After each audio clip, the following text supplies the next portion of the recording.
Shalom, selamat pagi Bapak, Ibu, dan adik-adik yang kekasih dalam Tuhan. Kita kembali berjumpa dalam Renungan Harian Toraya, edisi Selasa tanggal 11 November 2025, bersama Jemaat Gereja Toraja Bogor.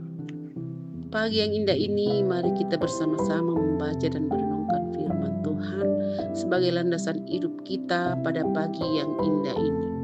Sebelum membaca dan merenungkan firman Tuhan, kita sama-sama berdoa.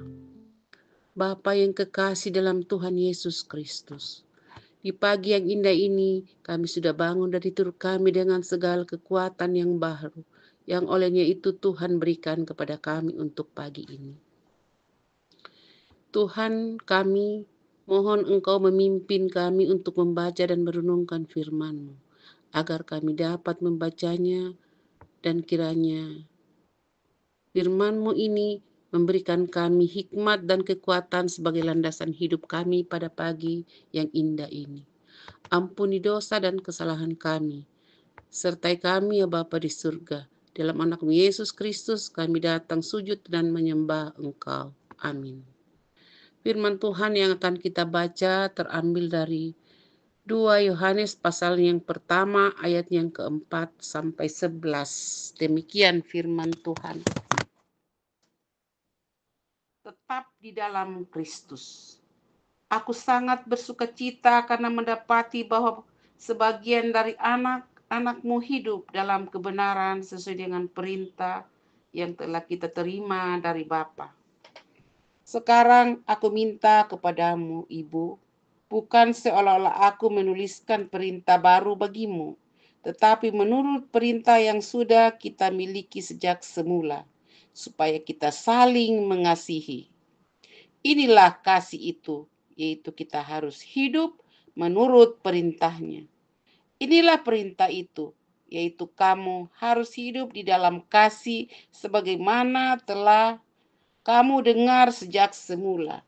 Sebab banyak penyesat telah bermunculan di dunia yang tidak mengaku bahwa Yesus Kristus telah datang sebagai manusia.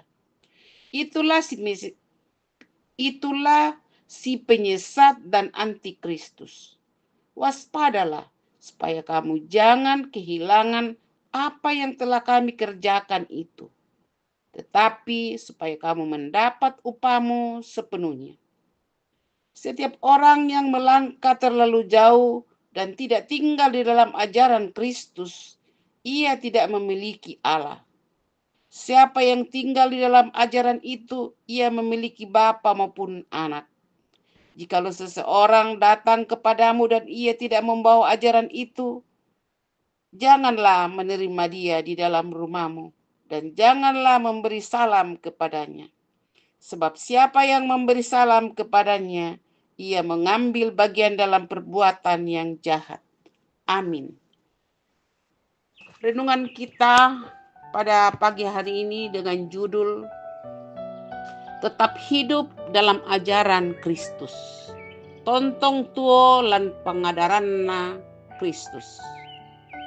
Alkitab ditulis dalam budaya yang bercorak patriarki atau didominasi laki-laki, atau segala sesuatu ditentukan oleh laki-laki. Keunikan dalam surat Yohanes yang kedua ini adalah ditujukan kepada ibu dan anak-anaknya. Dalam budaya Yahudi, juga dalam banyak masyarakat, perempuan apalagi janda termasuk anak-anak dipandang rendah. Namun, ibu dan anak-anaknya yang dimaksud dalam surat ini mengambil keputusan untuk menerima ajaran Kristus. Sukacita yang besar menunjukkan keterpilihan Allah atas ibu atau perempuan dan anak-anak. Keterpilihan itu didasarkan pada kehidupan dalam kebenaran dan kasih.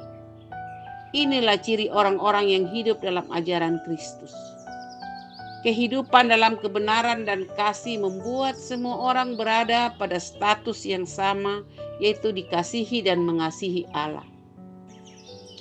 Rasul Yohanes menyampaikan perintah kepada ibu dan anak-anaknya, dan tentu kepada setiap orang percaya, agar waspada terhadap ajaran sesat, sebab telah bermunculan banyak penyesat atau antikristus. Mengasihi dengan cara yang benar bukan karena jaga image atau jaim atau pencitraan. Karenanya Rasul Yohanes mengajarkan cara memperlakukan penyesat atau pembawa ajaran sesat. Jangan memberi salam.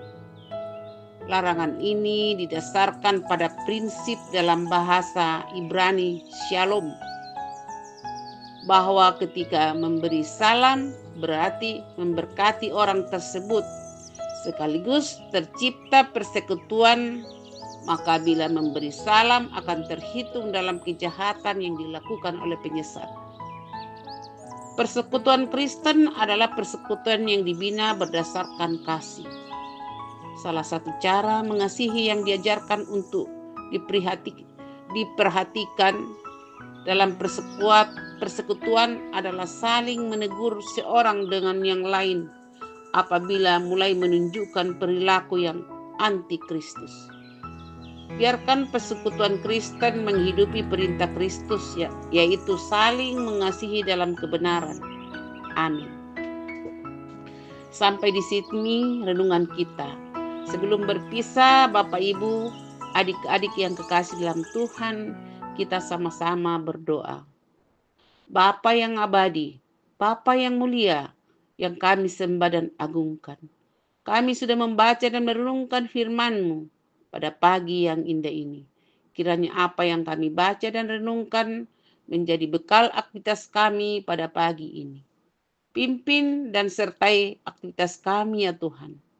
Berikan kami kasih dan anugerah-Mu, sehingga semua aktivitas kami pada pagi hari ini terlaksana atas kasih dan penyertaan Tuhan.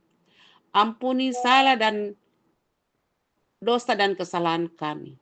Biarkanlah setiap napas kehidupan kami selalu bersandar pada Tuhan Yesus Kristus dan karunia kepada kami.